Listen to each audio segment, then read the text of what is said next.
सूर्य षष्ठी पूजा एक लाभ अनेक प्रत्यक्ष सूर्यदेव की आराधना का पर्व छठ पूजा है।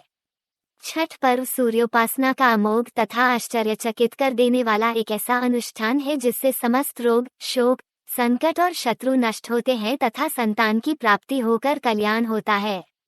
छठ पूजा का उल्लेख कई पुराणों में मिलता है। मान्यता है कि माता सीता ने भी छठ का व्रत रखा था। इसके अलावा महाभारत काल में द्रौपदी ने भी छठ पूजा की थी। सनातन धर्म के 5 प्रमुख देवताओं में सूर्य नारायण प्रत्यक्ष देवता हैं जिनका इस कलियुग में भी साक्षात दर्शन किया जाता है। वैदिक ऋषि महर्षियों ने सूर्य की 2 प्रकार की स्थिति का अनुभव किया, पहला दृश्य और दूसरा अदृश्य। पहली स्थिति में मनुष्य सूर्य देवता को आंखों से देखते हैं तथा इसकी ताप का एहसास करते हैं। दूसरी स्थिति में सूर्य के अप्रत्यक्ष प्रभाव को ज्ञानी ऋषि महर्षि ज्ञान चक्षुओं से अनुभव करते हैं। सूर्य का अदृश्य प्रभाव सारी चराचर वस्तुओं में समाया हुआ है, यानी सर्वव्यापी है। सूर्य की इस अदृश्य शक्ति का अध्ययन एवं अनुसंधान करने के लिए ऋषियों ने ज्ञान योग, भक्ति योग, जप, तप जैसे अनेक मार्ग अपनाए। छठ पूजा वैज्ञानिक दृष्टिकोण से लाभकारी। वास्तव में सूर्य का अप्रत्यक्ष तेज ही विश्व शक्ति को प्रेरणा देता है। छठ पूजा के माध्यम से सूर्य का दिव्य स्वास्थ्यवर्धक तेज व्रती का कल्याण करता है।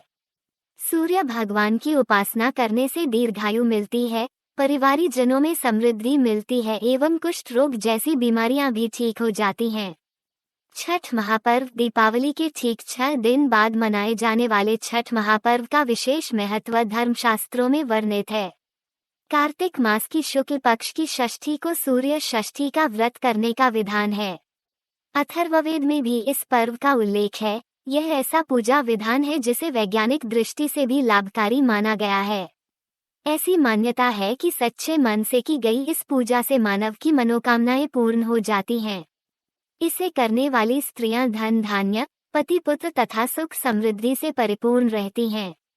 छठ पूजा के इतिहास की ओर दृष्टि डालें तो इसका प्रारंभ महाभारत काल में कुंती द्वारा सूर्य की आराधना व पुत्र कर्ण के जन्म के समय से माना जाता है।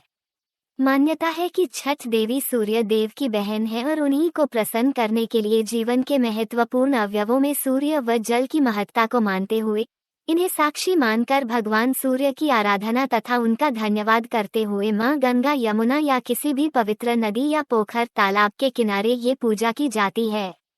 वाल्मीकि रामायण में ऋषि अगस्त्य द्वारा आदित्य हृदय स्तोत्र के रूप में सूर्यदेव का जो वंदन और स्तवन किया गया है, उससे उनके सर्वदेव में सर्वशक्तिमान तथा दैदीप्यमान स्वरूप का बोध होता है।